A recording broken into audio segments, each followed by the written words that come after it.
खुलुमबाय लोगोफोर, आं नीलिमा बाला ब्रह्म। नोंथांमोनखौ एनबि ब्रह्म चेनेलाव गोजोन फुंबिलिनि बयनिसिमबो गाहाम हामलायथि बावहरग्रोनाय जाबाय। आं दिनै नोंथांमोननि सिगाङाव दिनैनि सानसेनि फानजामुथिखौ फरायथिनो लादों। आसा खालामो नोंथांमोना भिडिअखौ नायना मोजां मोनगोन।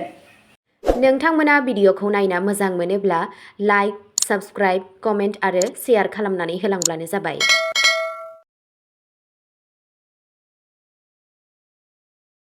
दिनै 20 आगस्ट 2026 मायथाइ एबा 2 भाद्र दान 1433 मायथाइ बृहस्पतिबार।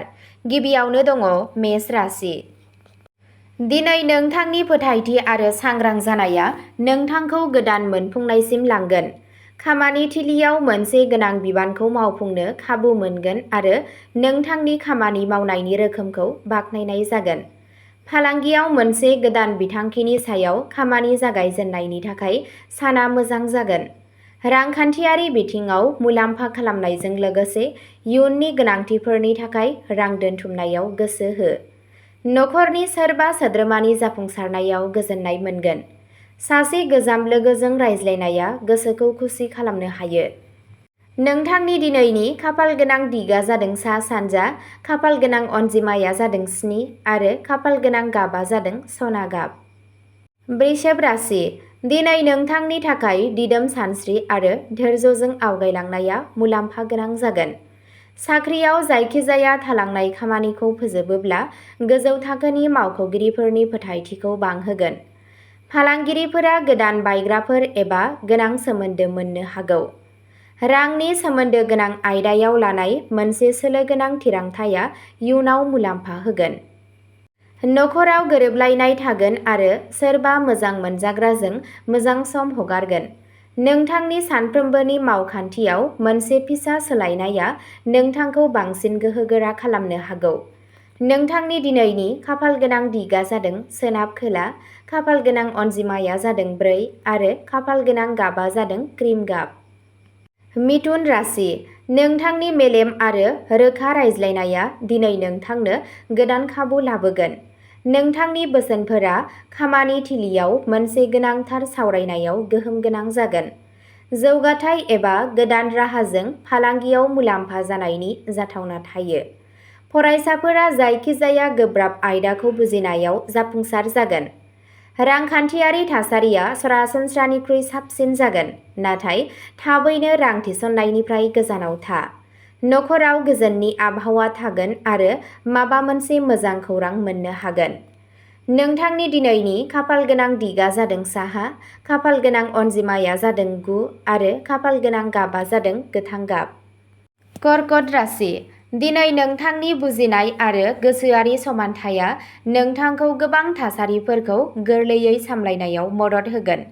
सासे रोंगौथि गोनां लोगोनि हेफाजाबा साख्रियाव गोनांथार फोरमान जानो हागौ। फालांगियाव गोजाम बायग्राफोरजों फिन सोमोन्दो लाखिनो खाबु मोनगोन। रांनि बेलायाव आद्रा थानाय रांखौ मोन्नायनि जाथावना दं। नखरनि मोनसे गोनांथार आयदानि सायाव नोंथांनि बोसोनखौ बेसेन होनाय जागोन। गावनि जिउनि लोगोरिजों खुलायै रायज्लायनाया गावजों गाव बुजिलायनायखौ बांसिन गोख्रों खालामगोन। साननि जोबनायाव मोनसे बेबादि खामानिनि थाखाय सम दिहुन जाय गोसोआव गोजोन लाबोयो। नोंथांनि दिनैनि खाफाल गोनां दिगा जादों सानजा, खाफाल गोनां अनजिमाया जादों 5 आरो खाफाल गोनां गाबा जादों रुपा गुफुर गाब। सिंह राशि। दिनै नोंथांनि रोंगौथि आरो दैदेननाय गोहोआ मोनसे गोदान सिनायथि मोननो हागोन। खामानि थिलियाव मोनसे खाबु मोनगोन, जेराव गावनि गुनखौ फोरमान खालामनो खाबु मोनगोन। फालांगियाव गोनांथार थिरांथा लानाय समाव रोंगौथि आरो अनजिमाफोरखौ गोनांथि हो। रांखान्थियारि थासारियाव मोनसे मोजां सोलायनाय फैगोन आरो नोंथाङा आयनि उफ्रा राहाफोरनि सायाव सानना नायनो हागोन। नखराव नोंथांनि बिबानफोरा बांनो हागौ, नाथाय नोंथाङा मोजां मोनग्राफोरनि मददबो मोनगोन।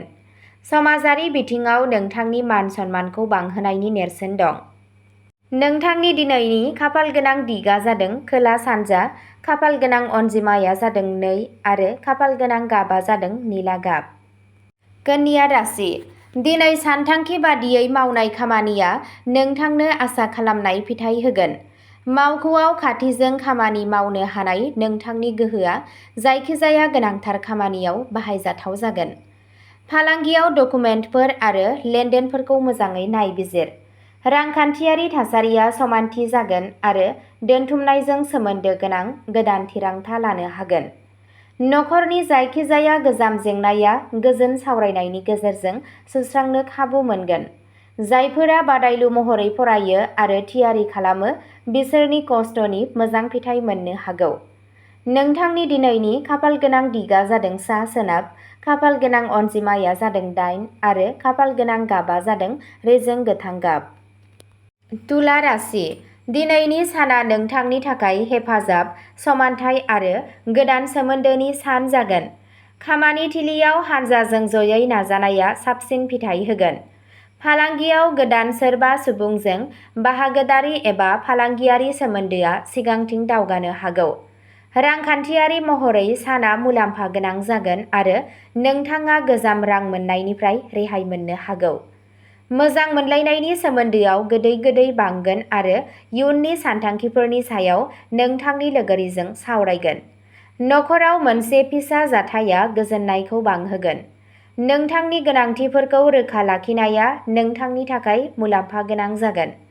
नोंथांनि दिनैनि खाफालगोनां दिगा जादों खोला, खाफालगोनां अनजिमाया जादों 3 आरो खाफालगोनां गाबा जादों गलापि गाब। वृश्चिक राशि। दिनै थिरांथा आरो थार सोलोजों गोब्राब थासारिफोरखौ गावनि फारसे सोलायनो हागोन। खामानि थिलियाव मोनसे गोब्राब बिबानखौ सामलायनो खाबु मोनगोन। नोंथांनि गुबुन सानस्रिया नोंथांखौ फालांगिनि बादायलायनायनि गेजेराव सिगांथिं लाखिगोन। रांखान्थियारि बिथिङाव हरखाब मोजां खाबु मोननो हागौ, नाथाय सोलोजों थिरांथा ला। नखराव नोंथांनि नुजाथिनाय आरो हेफाजाब होनाया सासे सोद्रोमानि थाखाय गोनांथार जागोन। गोसोआरि हाबा एबा ध्यानआ गोसोआव दिदोमथि लाबोगोन। नोंथांनि दिनैनि खाफालगोनां दिगा जादों सोनाब, खाफालगोनां अनजिमाया जादों 6 आरो खाफालगोनां गाबा जादों मै गाब। धनु राशि। दिनै नोंथांनि थुलुंगाखांनाय आरो मोजां सानस्रिया नोंथांखौ सिगांथिं दावगालांनो थुलुंगा होगोन। साख्रियाव मोनसे गोदान खामानि एबा बिबान मोननाया रोंग'थिखौ बांहोगोन आरो इयुननि खाबुफोरखौ गोख्रों खालामगोन। फालांगियाव गोजाननि बायगिरि एबा थावनिखौ लाफानानै मोनसे मुलाम्फा गोनां गोरोबथा खालामनो हायो। रांखान्थियारि थाथायखौ गोख्रों खालामनो थाखाय खरसा आरो आयनि गेजेराव समानथि लाखि। गथ'फोर एबा नखरनि सोरबा उन्दै सोद्रोमाजों सोमोन्दो गोनां माबा मोनसे मोजां खौरां थानो हागौ। गोनांथि जानाय सोरखौबा हेफाजाब होयोब्ला गोसोआ गोजोननाय मोनगोन। नोंथांनि दिनैनि खाफालगोनां दिगा जादों साहा, खाफालगोनां अनजिमाया जादों 1 आरो खाफालगोनां गाबा जादों गेरुआ गोमो गाब। मकर राशि। दिनै आब्रुथि आरो सोलिबाय थानाय नाजानाया नोंथांनि जाफुंसारनायनि बिथा जागोन। फोथाराव जायखिजाया गोलाव सम सोलिफुबाय थानाय सानथांखियाव दावगानायखौ नुनो मोनगोन। फालांगियाव रोंग'थि गोनां सुबुंनि बोसोनआ इयुननि थाखाय बाहायजाथाव जानो हागौ। नोंथाङा सम्पथि एबा राङारि सानथांखिजों सोमोन्दो गोनां माखासे मोजां खौरां मोननो हागौ। नखरनि बैसोगोरा सोद्रोमाफोरजों गोनांथार सावरायनाय जागोन। गावनि जिउनि लोगोरिजों इयुननि बिथांखिफोरनि सायाव सावरायनायनि बेयो मोनसे मोजां सम। मुखुब साननि गेजेराव जिरायनो थाखाय सम दिहुनना ला। नोंथांनि दिनैनि खाफालगोनां दिगा जादों सानजा खोला, खाफालगोनां अनजिमाया जादों 5 आरो खाफालगोनां गाबा जादों गुफुर गाब। कुम्भ राशि। दिनै नोंथांनि सोरजिलु सानस्रि आरो गोदान सानस्रिफोरा नोंथांखौ जर'खा सिनायथि होनो हागोन। टेकनिकेल, डिजिटेल एबा सोरजिलु बिथिंजों सोमोन्दो थानाय सुबुंफोरनि थाखाय गोदान खाबुफोर ओंखारगोन। समाजारि नेटवर्कफोर आरो गोजाम सोमोन्दोफोरनिफ्राय फालांगिया मुलाम्फा जानायनि जाथावना दं। रांखान्थियारि थासारियाव जौगानायजों लोगोसे नोंथाङा मोनसे गोदान बिथांखि जागायनो हागोन। इयुननि जायखिजाया सानथांखिनि सायाव लोगोफोरजों मोनसे गोनां सावरायनाय जागोन। नखरनि सोद्रोमाफोरनि गेजेराव अननाय आरो हेफाजाब थाबाय थागोन। लोगोफोरजों सम हगारनाया नोंथांखौ थुलुंगा होगोन। नोंथांनि दिनैनि खाफालगोनां दिगा जादों खोला-सोनाब, खाफालगोनां अनजिमाया जादों 4 आरो खाफालगोनां गाबा जादों फान्थाव गाब। मीन राशि, नोंथांनि सानबोलावरि आरो गोजोन आखुआ दिनै नोंथांखौ थार थिरांथा लानायाव हेफाजाब होगोन। खामानि थिलियाव सिगाङाव नाजानाया मोजां फिथाय होनो हागौ। फालांगियाव बायग्राफोरनि फोथायनाया बांगोन आरो गोदान अर्डारनिफ्राय मुलाम्फा जानायनि जाथावना दं।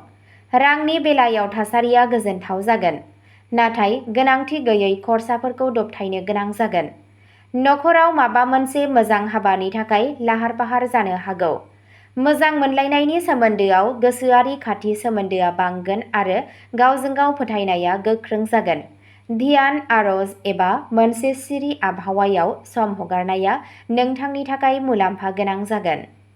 नोंथांनि दिनैनि खाफालगोनां दिगआ जादों सोनाब-साहा, खाफालगोनां अनजिमाया जादों 9 आरो खाफालगोनां गाबआ जादों फान्थाव गाब। अब्ला दिनैनि सानसेनि फानजामुथि एबा राशि फरायथिनाया एसेनोसै। गोजोन्थों।